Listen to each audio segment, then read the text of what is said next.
There's a moment most of us know intimately. The jaw clenches, the voice tightens, and then without permission the tears come. Not from sadness, not from grief, but from pure, burning anger. And in that moment, something strange happens. The anger gets buried under embarrassment. Because in a world that separates crying from strength, people who cry when angry are often dismissed as too emotional, too weak, too sensitive. But science tells a completely different story. To understand why some people cry when they're angry, you first have to understand what anger actually is. Anger is not just an emotion.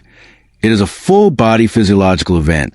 When you feel threatened, disrespected, or powerless, your brain's amygdala fires an alarm.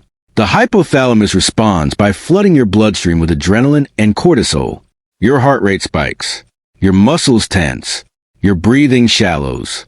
Your nervous system enters a state of high alert. The body is preparing for a fight. But here's the thing. That same neurological arousal, that same surge of emotional intensity, is also what triggers crying. Researchers call this emotional flooding. When the emotional system becomes overwhelmed beyond a certain threshold, the body seeks release. And for many people, that release comes through tears. This is not weakness. This is biology. Psychologists have long noted that anger and sadness share the same neurological neighborhood in the brain. The limbic system, the emotional core of the human mind, does not process anger and grief as opposites. It processes them both as forms of pain. Anger is often called a secondary emotion because underneath it, almost always, there is something more vulnerable: hurt, fear, shame, or the desperate feeling of not being heard. When those buried feelings become too heavy to contain, they surface, and they surface as tears. Now, why does this happen more to some people than others? The answer lies partly in personality, partly in neurological wiring, and partly in lived experience. Research on emotional sensitivity shows that people with higher baseline emotional reactivity, often called highly sensitive people, or HSPs, have nervous systems that process stimulation more deeply. They are not imagining the intensity of what they feel. Their brains are literally registering emotional input at a greater magnitude than average. When anger hits a highly sensitive person, it does not arrive like control flame. It arrives like a wave. And waves, when they become too large, overflow. Childhood also plays a defining role. Psychologists who study attachment theory have found that children who grew up in environments where anger was dangerous, where expressing frustration led to punishment, conflict, or abandonment, often learned to suppress their anger deeply. They became experts at swallowing rage. But suppressed emotions do not disappear. They compress. And compressed emotions, when finally triggered in adulthood, come out with enormous force. That force has to go somewhere. Often, it goes through the tear ducts. There is also a profound gender dimension to this phenomenon. In most societies, men are socialized from childhood to disconnect anger from vulnerability. Boys are taught that anger is acceptable. It is strong, assertive, even admirable. But sadness and tears are weakness. So men learn to channel distress into aggression or silence. Women, on the other hand, are taught the opposite, that sadness and tears are acceptable, but anger is unbecoming, hysterical, inappropriate. The result? When women feel anger, the socially conditioned exit route for emotional overflow is crying. They have been taught, consciously and unconsciously, that tears are safe in a way that rage is not. This does not mean women are more emotional than men. It means their emotional expression has been shaped by a lifetime of social conditioning that redirected one feeling into another. But here is where the story takes an unexpected turn. Crying when angry is not just an overflow mechanism. It is also a form of communication that runs deeper than words. Evolutionary psychologists argue that tears in social conflict serve a powerful social function.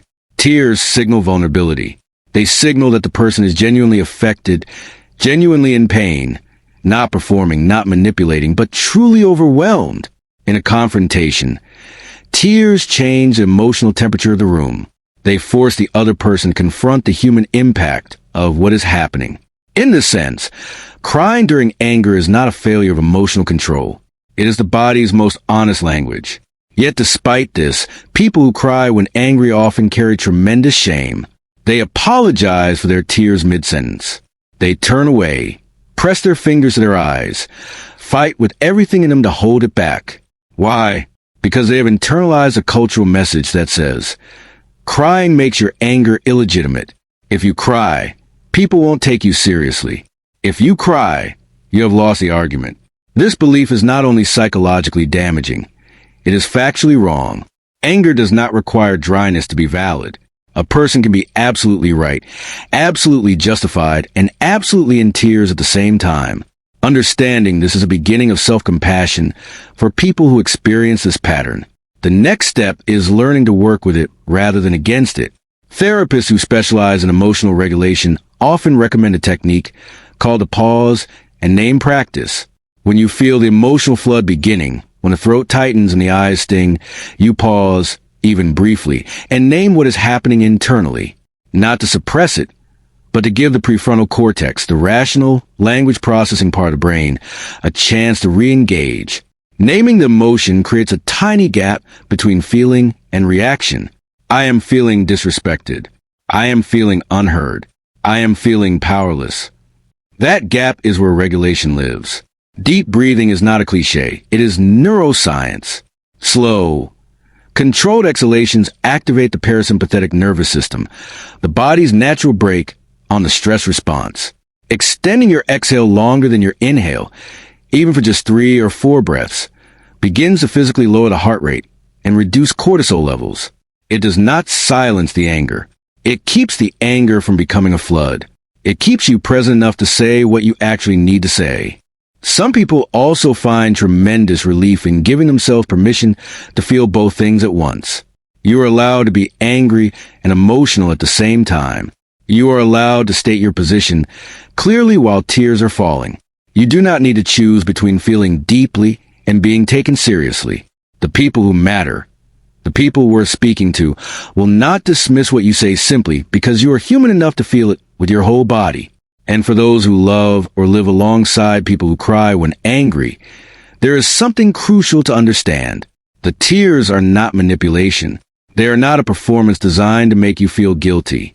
They are not evidence that the person is irrational or unhinged. They are the signal of someone who is experiencing something genuinely overwhelming, someone whose emotional system has been pushed beyond its capacity to compartmentalize. The most powerful thing you can do in that moment is not to say, calm down. The most powerful thing you can do is say, I hear you. I see that this matters to you. I'm not going anywhere.